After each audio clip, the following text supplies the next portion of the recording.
hands will be in this position, elbows up, and you need to take it diagonally, like so. Diagonally you need to look.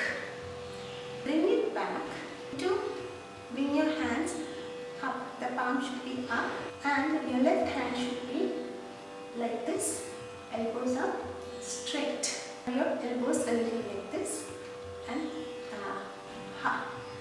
palms up. Same thing to the left.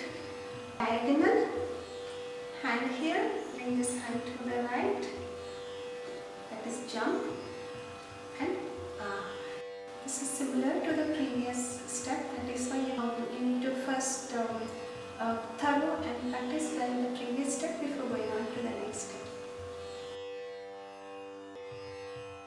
Hands in Pataka, hands on the back, Aramatalam, belly.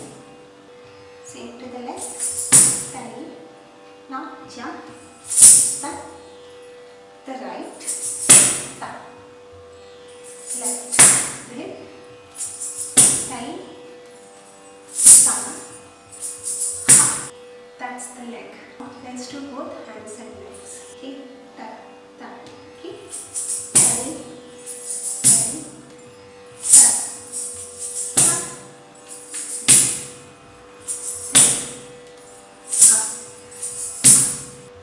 Now let's do all the three speeds. Tap, tap, okay, belly, belly, tap,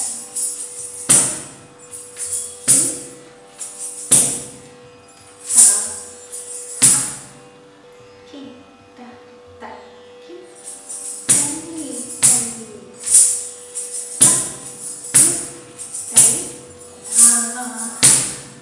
okay, tap, tap, okay, belly, belly, tap,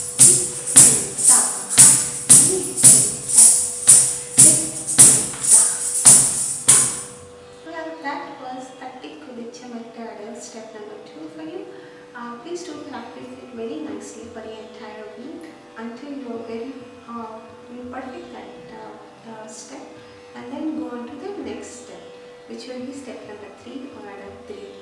So see you in the next class. Thank you so much for watching.